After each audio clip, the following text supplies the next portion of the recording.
अग्ने व्रतपते व्रतं चरिष्यामि तच्छकेयं तन्मे राध्यताम् इदमहमनृतात् सत्यमुपैमि ॐ शान्ति शान्ति शान्तिः।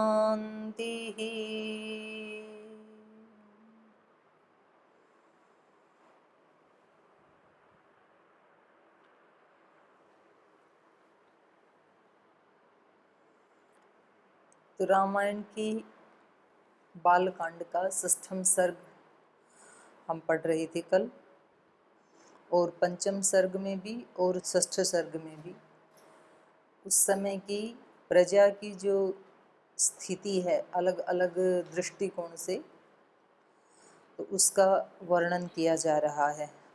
और माने हर दृष्टि से, जो चाहे वो चरित्र की दृष्टि से, विद्वत्ता की दृष्टि से, धन धान्य की दृष्टि से, संसाधनों की दृष्टि से, धर्म की दृष्टि से, हर दृष्टि से बहुत ही सुसंपन्न है उस समय देश की स्थिति। और उसमें भी अयोध्या तो साक्षात स्वर्ग की अमरावती की तरह ही दिखाई देती है। वहाँ के लोगों का शील, वहाँ के लोगों का पुरुषार्थ, और दूसरों के धन का लालच न करना, अपने अपने उसमें संतुष्ट रहना। तो यहाँ तो इन्होंने यहाँ तक महर्षि वाल्मीकि जी ने उपमा दे दी नगर निवासियों की कि मुदिता शील वृत्ताभ्याम महर्षय इव अमलाहा। वहाँ के जो निवासी हैं अमलाहा मल रहित हैं, महर्षय इव महर्षियों की तरह, ऋषियों की तरह नहीं, महर्षियों की तरह। ऋषि से भी बड़ा होता है महर्षि, महान चासौ ऋषि, माने ऋषित्व को प्राप्त करना बहुत बड़ी बात है, और फिर उससे भी आगे हो जाता है महर्षि। तो इन लोगों के शील और इनकी वृत्ति मतलब व्यवहार, शील वृत्ताभ्याम, इनका आचरण, इनका चरित्र और इनका व्यवहार ऋषियों की तरह से पवित्र है, मल रहित है। इसलिए वो सब कैसे हैं? मुदिताहा, सब पुण्य आत्माएं हैं, इसलिए हर्षित रहते हैं।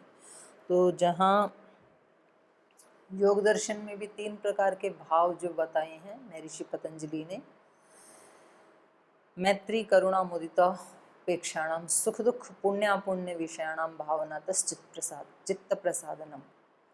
तो वहाँ पर 4 प्रकार की भावना बताई, मैत्री करुणा मुदिता उपेक्षा। उपेक्षा भावना नहीं होती है, तो वो किसके प्रति? सुख दुख पुण्य अपुण्य। सुखी लोग हैं उनके प्रति मित्रता की भावना, दुखी हैं उनके प्रति करुणा की भावना, और जो पुण्य आत्मा है, माने जो पुण्य आत्मा होते हैं ऋषि, महर्षि, ब्रह्म ऋषि, उनको पुण्य आत्मा कहते हैं। तो उनको देख करके मुदित होना, हर्षित होना, मुदहर्षि, क्योंकि वो जीवन का सर्वोत्कृष्ट प्राप्तव्य है और वो जिन्होंने प्राप्त किया है। तो यहाँ पर इसलिए मुदिता कहा, क्योंकि ये सब के सब नगर निवासी कैसे हैं? महर्षियों जैसी पुण्य आत्माएं हैं। उन्होंने, उनके चित्त में कोई मल नहीं है किसी के प्रति, तो सब हर्षित हैं। ना कुंडली, ना मुकुटी, ना स्रग्वी, न अल्प भोगवान। कोई ऐसा नहीं है जिनके पास कुंडल आदि आभूषण ना हो, सब वस्त्र आभूषणों से सुसज्जित हैं। न अमुकुटी, कोई ऐसा नहीं है जिसके सर पर मुकुट ना हो, तो मुकुट योग्यता का प्रतीक होता है। तो किसी न किसी विद्या में सब निपुण हैं, और शायद वो छोटे मुकुट पहनने का प्रचलन भी रहा होगा प्रजा में। राजाओं के तो बड़े मुकुट होते हैं, और जो राज दरबार में काम करने वाले जो थे राजपुरुष, उनके थोड़े छोटे मुकुट होते हैं। और सामान्य जनता में भी शायद ये प्रचलन रहा होगा। तो उस मुकुट का ही फिर छोटा रूप आकर के महिलाओं में वो कुछ यहाँ लगाते हैं टीका, बोरला, अलग अलग जगह उसको अलग अलग आभूषण कहते हैं। तो उस समय लाखों वर्ष पहले शायद मुकुट रखने का प्रचलन रहा होगा, या उस समय सोना ज़्यादा था, सोना चांदी हीरे मोती आदि, तो इसलिए भी शायद बड़े आभूषण पहनते होंगे। अभी उसकी कमी आ गई तो छोटा पहनने लग गए हैं। और दूसरा मुकुट जो है वो प्रतिष्ठा का प्रतिनिधि होता है। तो किसी न किसी विद्या में सब निपुण थे। कोई विद्वान था, तो कोई पराक्रमी है, तो कोई ज्ञानी है, तो कोई सेवक है, धर्मात्मा है, भक्त है। किसी न किसी में, कोई अश्व चलाने में, कोई युद्ध लड़ने में, किसी न किसी विद्या में सबको कोई ना कोई महारत। न अविद्वान, ऐसे आया था ना पहले कि वहाँ प्रजा में कोई भी अविद्वान नहीं है, सबके सब विद्वान हैं। 8वें श्लोक में आया था, द्रष्टुम शक्यम अयोध्यायाम ना विद्वान न च नास्तिक। अयोध्या में कोई नास्तिक या अविद्वान व्यक्ति देखा नहीं जा सकता, माने है ही नहीं तो देखा कहाँ से जाएगा। तो यहाँ ये कह रहे हैं कि कोई भी कुंडल आदि आभूषणों से रहित नहीं है, सबके पास पर्याप्त आभूषण हैं। कोई भी मुकुट से रहित नहीं है, न अमुकुटी न असृग्वी, पुष्पहार आदि सब पहन के रखते हैं, तो वो भी सम्मान का ही सूचक है। न अल्प भोगवान, कोई भी ऐसा नहीं है कि जिसके पास झुग्गी झोपड़ी हो, भोग के संसाधन कम हो, सबके पास पर्याप्त हैं। न अमृष्ट, कोई भी ऐसा नहीं है जिसके पास साफ सुथरा वस्त्र आभूषण आदि ना हो, जो गंदा मैला कुचेला रहता हो, ऐसा कोई नहीं है। न अमृष्ट न नलिप्तांग, ऐसा भी कोई नहीं है जिसने अपने अंग प्रत्यंगों के ऊपर हर्बल कोई सुगंधित द्रव्य ना लगाई हों। तो वह ये भी प्रचलन, ये तो आज भी है, लेकिन आजकल केमिकल वाला है, तो उस समय ऐसे हर्बल रहे होंगे। न असुगंधश्च विद्यते, कहीं दुर्गंध का तो नामो निशान ही नहीं है। जहाँ कहीं भी जाएं तो वहाँ सुगंध ही सुगंध दिखाई देती है। चंदन आदि का लेप करने की हमारी आयुर्वेद में भी इसका विधान है, तो उससे शरीर में शीतलता भी बनी रहती है और हल्की गंध भी बनी रहती है। और ऐसे पेड़ पौधे भी लगाने का, जैसे मोगरा आदि है या रात की रानी है, तो ये ऐसे पुष्प हैं। हार श्रृंगार है जिसको पारिजात कहते हैं, स्वर्ग का पौधा, तो शाम होते ही वो अपनी महक से सारे वायुमंडल को सुवासित कर देते हैं।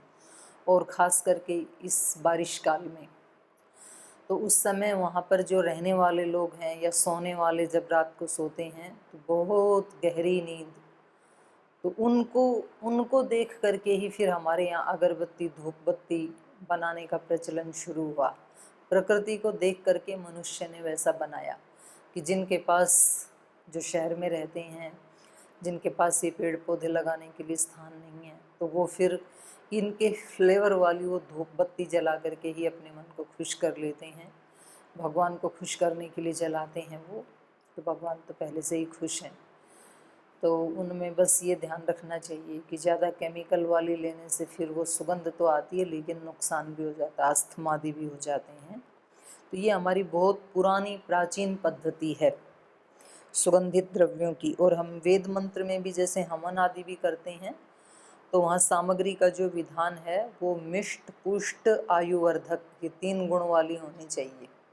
सुगंधिम पुष्टिवर्धनम, सुगंधित भी हों वो और पुष्टि को बढ़ाने वाली भी हों, माने उनमें औषधीय गुण भी इतने हों कि जैसे ही वो धुआं प्राण के माध्यम से अंदर जाता है तो अनेक रोगों का वैसे ही नाश कर देता है। जैसे आजकल कोरोना फैला है, तो यद्यपि पतंजलि ने उसकी दवा भी तैयार कर दी है, योग तो रोज़ सिखा ही रहे हैं, स्वामी जी महाराज वर्षों से सिखा रहे हैं, लेकिन अब 3 महीने से कुछ विशेष सिखा रहे हैं। रोज़ाना 6-7 घंटे वो योग के लिए ही दे रहे हैं। तो पहले 3 घंटे देते थे, अभी जस्ट डबल हो रखा है। फिर आयुर्वेद का भी निकाल दिया, उसके साथ साथ यज्ञ भी। हमारे यहाँ तो रोज़ाना कम से कम 25 से 30 किलो घी का हवन रोज़ होता है, अलग अलग अपने जो इकाइयाँ हैं संस्थान की वहाँ पे। और पूरे संगठन को यदि और अपने पूरे जो स्वामी जी महाराज के भक्तजन हैं उनको यदि मिलाएं तो क्विंटलों केजी का हवन रोजाना देश में होता है। तो उनमें यदि ये स्वसारी आदि जो औषधियाँ हैं जिनसे अभी कोरोनिल बनाया है, ये औषधियाँ यदि उसके साथ घी के साथ मिला करके, सामग्री के साथ मिला करके यदि हवन कुंड में डाली जाएं और वहाँ उस व्यक्ति को बिठाया जाए तो वो सीधा प्राण में जा कर के बहुत जल्दी इफ़ेक्ट करती है फिर, क्योंकि खाने से तो पहले उसका रस आदि, रस रक्त आदि धातुएं बनेंगी, तो उसमें थोड़ा प्रोसेस है, उसमें आपको रक्त तक जाते जाते कम से कम 24 घंटे लग जाएंगे। लेकिन जब हम हवन करते हैं तो प्राण के माध्यम से वो सीधा प्राण के साथ जा कर के रक्त में घुल जाता है, क्योंकि रक्त को चलाने वाला प्राण है। और प्राण जा कर के जब रक्त के साथ मिक्सअप होता है तो वो औषधि से युक्त प्राण होता है। तो यज्ञ का भी बहुत बड़ा रोल है इसमें।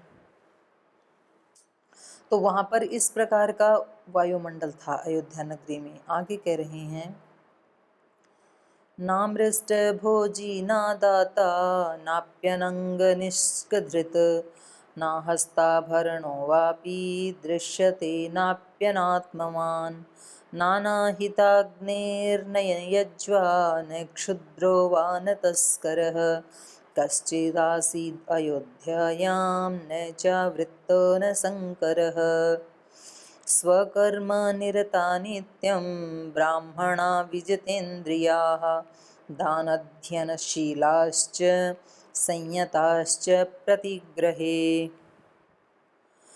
न मृष्ट भोजी न अदाता, कोई भी अमृष्ट भोजी नहीं है।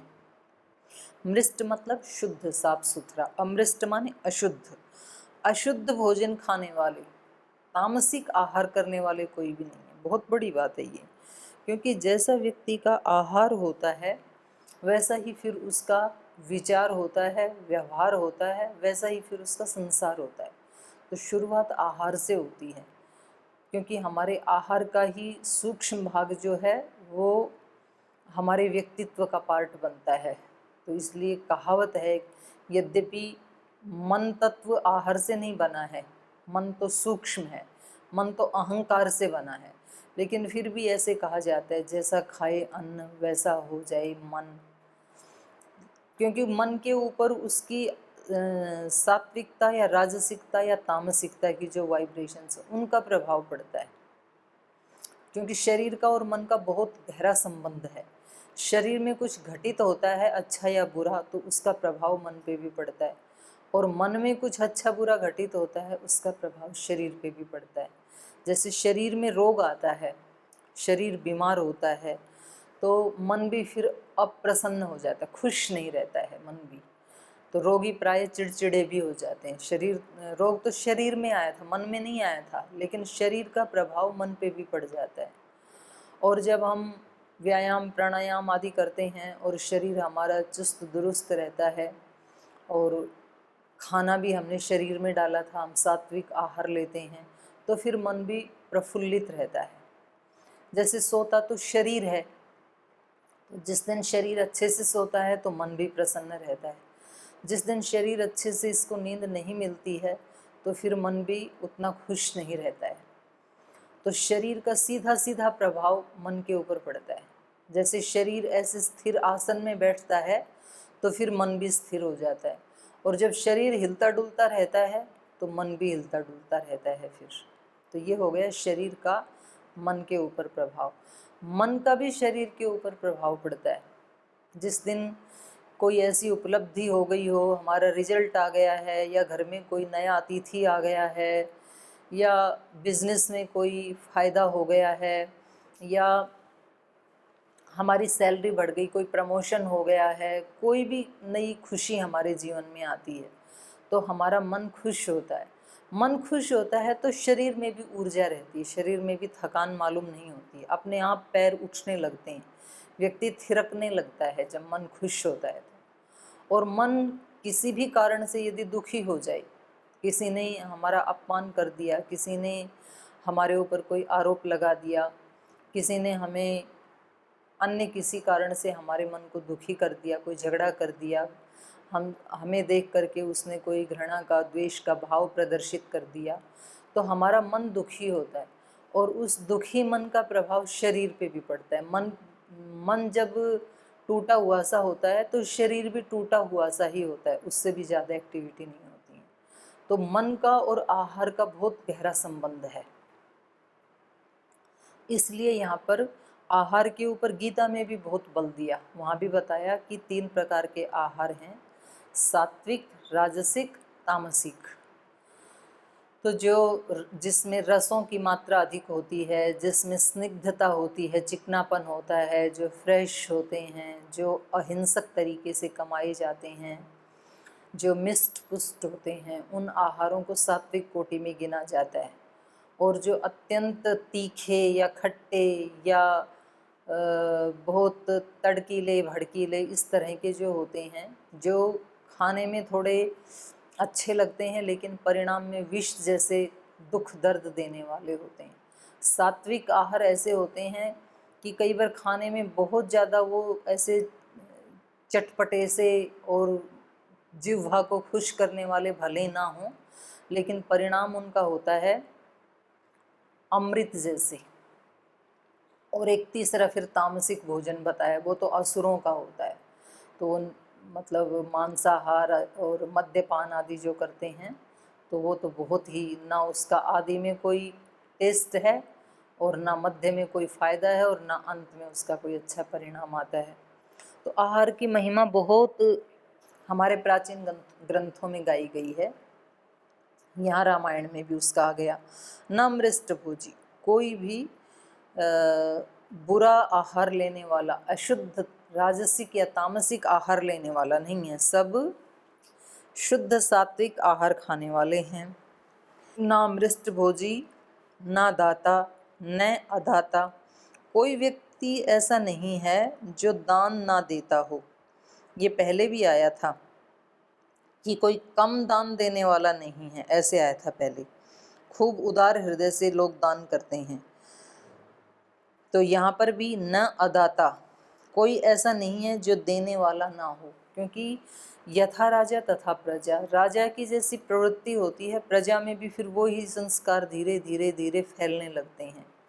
घर के जो मुखिया होते हैं उनका जिस प्रकार का जीवन होता है, तो धीरे धीरे उस घर के जो बच्चे हैं उनमें भी वही संस्कार डेवलप होने लगते हैं। किसी संगठन संस्थान का जो मुखिया होता है उसका जैसा चरित्र होता है, जैसी उसकी जीवन शैली होती है, तो धीरे धीरे फिर उनके नीचे उनके शिष्यों में और उनके आसपास रहने वाले लोगों में वो चीज़ें स्वतः ही ट्रांसफ़र हो जाती हैं। तो यहाँ के क्योंकि राजा भी बड़े उदार हैं और सब कुछ है अपने पास, तो ये बहुत बड़ा विज्ञान है। जितना व्यक्ति देता है, उदार होता है, उतना उसके पास और आता है, और जितना व्यक्ति अपनी मुट्ठी को बंद करता है उतना उसकी मुट्ठी में था वो भी छीन लिया जाता है। न अदाता, तो कोई भी यहाँ ऐसा नहीं है जो दान ना करता हो। तो ज़्यादा, ये वेदों में भी कहा कि ज़्यादा पाने का एक ही रहस्य है, देना सीखो। जो जितना ज़्यादा उदार होता है उतना भगवान उसको भर देता है। और हमने ये महाराज जी के जीवन में देखा। मैं तो पिछले लगभग 30 वर्ष से महाराज जी को बहुत नज़दीक से देख रही हूँ। तो जब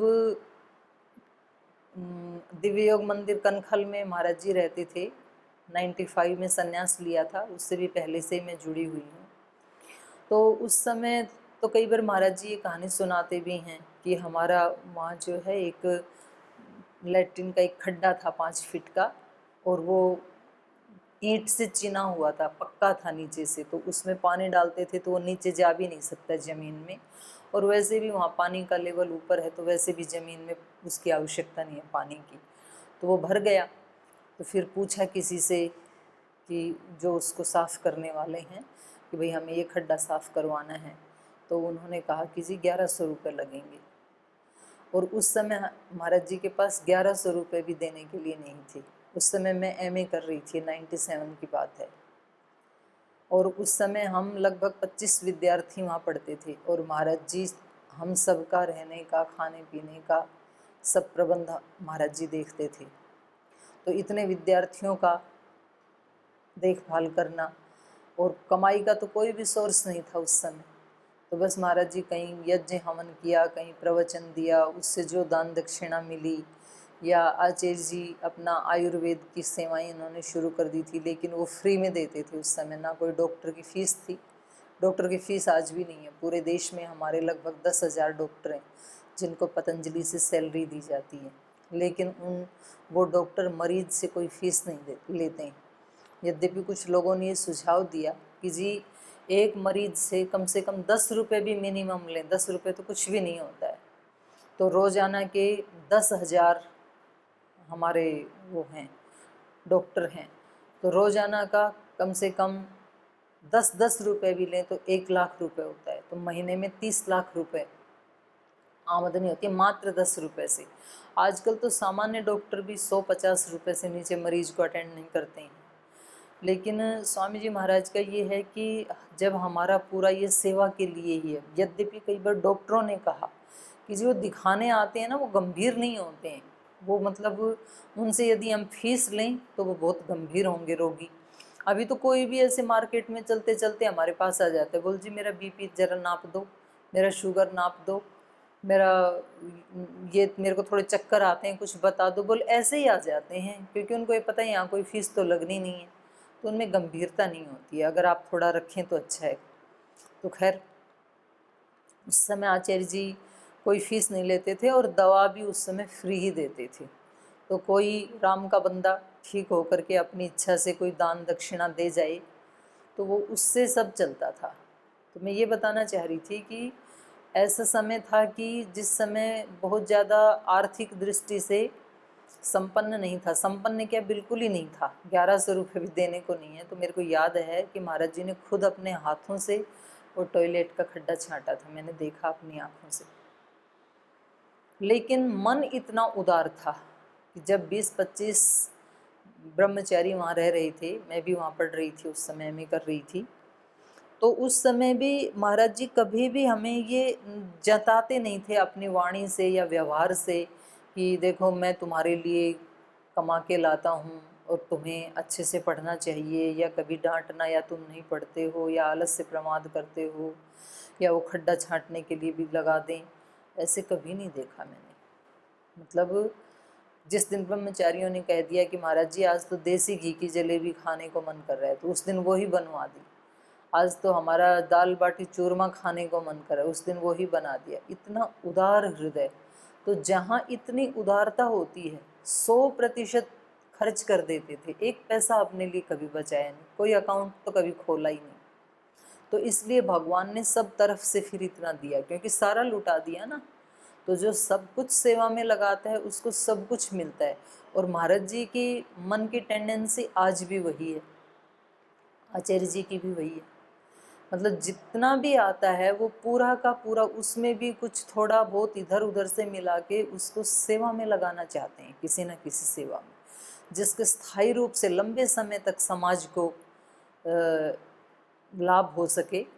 तो देखो अब ये पिछले लगभग 2 दशक में पतंजलि ने डायरेक्ट रूप से लाखों लोगों को रोजगार दिया है। एक सन्यासी जो खुद बेरोजगार होता है, उस व्यक्ति ने लाखों लोगों को रोजगार दिया है, और उस रोजगार में 5 लाख रुपए से लेकर के और 10,000 रुपये तक, या 10 लाख रुपए से लेकर 10,000 रुपये तक सैलरी है, जैसी जिसकी योग्यता है।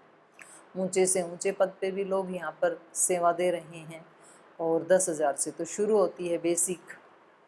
और इनडायरेक्ट रूप से जिनसे हम रॉ मटेरियल खरीदते हैं, जैसे आंवला, एलोवेरा आदि से जो प्रोडक्ट बनाए जाते हैं, गौमूत्र आदि से, तो वो किसानों से ही खरीदा जाता है। या आटा आदि, दाल आदि, चावल आदि जो लाते हैं उसको भी किसान ही उगाते हैं। तो इनडायरेक्ट रूप से कम 5 लाख लोगों को रोजगार दे रखा है। तो ये उदारता का परिणाम होता है। जो व्यक्ति उदार होता है तो वो डायरेक्ट या इनडायरेक्ट रूप से इतने लोगों के घर में दिया जलाने के निमित्त बन जाते हैं, इतने लोगों के बाल बच्चों का पेट पालने में वो व्यक्ति निमित्त बन जाता है। और जो पकड़ना चाहता है उसके पास से भगवान वो भी वापस ले जाता है। तो हमारे यहाँ वेदों में तो ये विधान किया है कि यदि आप 100 रुपये कमाते हैं तो 90 रुपये आप अपने लिए रख लें, 10 रुपये आप अलग से एक कोई डिब्बा बना लें, कोई एक बॉक्स बना लें, कोई आप गुल्लक बना लें, कहीं भी आते ही उसको अलग से निकाल देना है आपको, 100 में से 10। अगर आप अपने जीवन में समृद्धि चाहते हैं तो भले ही आप कितने भी गरीब क्यों ना हैं, तो भी आपको 10 अंश जरूर दान देना चाहिए। और पहले तो घरों में वो दान की एक वो बॉक्स सा बना के रखते थे, बच्चों के गुल्लक बना के रखते थे कि उसमें इतना डालना ही है। आज भी कुछ ऐसे संगठन हैं कि वो रोज़ाना अपने उस संगठन के नाम से 1 रुपया निकालते हैं। उन्होंने कह रखा है कि भाई जो भी इसका सदस्य है इस संगठन का, तो वो रोज़ाना 1 रुपया इसके लिए ज़रूर निकालेंगे। तो मानो कि उनके लाखों सदस्य हैं, तो लाखों रुपए रोज़ाना इकट्ठे हो जाते हैं। जो कहते हैं ना हम तो दान मांगते ही नहीं हैं, तो फिर भी ये इतना बड़ा काम कैसे चलता है? तो दान वैसे नहीं मांगते, इनडायरेक्ट रूप से मांगते हैं। तो अगर एक महीने में 30 रुपये एक व्यक्ति निकाले और लाखों हैं तो 30 लाख रुपए हो गए। तो थोड़ा थोड़ा करके ऐसे पुण्यों को बढ़ाया जाता है। तो दशांश तो जरूर देना चाहिए, उसके बिना तो फिर वेद भी कहता है और गीता भी कहती है केवलाघो भवति केवल आदि। फिर अगर जो पूरा का पूरा जो व्यक्ति खुद खा लेता है तो वो तो फिर पाप को खा रहा है, वो अन्न को नहीं खा रहा, फिर वो भोगों को नहीं भोग रहा, भोग उस व्यक्ति को भोग रहे हैं। तो यहाँ पर अयोध्या नगरी में न अदाता, कोई भी ऐसा नहीं है जो दान ना करता हो, क्योंकि सबको समृद्धि चाहिए और समृद्धि चाहिए तो दान करो। आप कहीं भी करें, आप गाय के लिए दान करें, आप कहीं गरीबों के बच्चों के लिए दान करें, आप किसी के पास मकान नहीं है तो उनको मकान बनाने के लिए दे दें, किसी के पास वस्त्र नहीं है तो वस्त्र के लिए दे दें, आप किसी मंदिर मस्जिद गुरुद्वारे में, कहीं गुरुकुल में, कहीं आश्रम में, जहाँ भी आपको ये लगता है कि मेरे पैसे का दुरुपयोग नहीं होने वाला, सदुपयोग होगा, आप किसी विद्यार्थी को अडॉप्ट कर सकते हैं, आप किसी रोगी को अडॉप्ट कर सकते हैं जिनको बचपन से ही बेचारे विकलांग हैं। तो कहीं भी जहाँ कहीं आपकी श्रद्धा है, लेकिन आपको अपनी कमाई में से कम दशांश 10% जरूर निकालना चाहिए। तो ये हमारे सारे शास्त्र उसी की शिक्षा दे रहे हैं, रामायण भी उसी में से एक है। ना मृष्ट भोजी ना दाता, नापि अनंगद निष्कधृत, और कोई भी ऐसा नहीं है, न अपि अनंगत निष्कधृत, कोई ऐसा नहीं है जो अपने मन को काबू में न रखने वाला हो, और कोई भी ऐसा नहीं है जो अनिष्कधृत, कि जिसकी इंद्रियां उसके वश में ना हो। तो ये बहुत बड़ी बात है, माने सब संयमी हैं, सब दान देने वाले हैं, सब शुद्ध सात्विक आहार करने वाले हैं। न हस्ताभरण, कोई भी ऐसे नहीं हैं जिनके हाथों में आभूषण ना हो।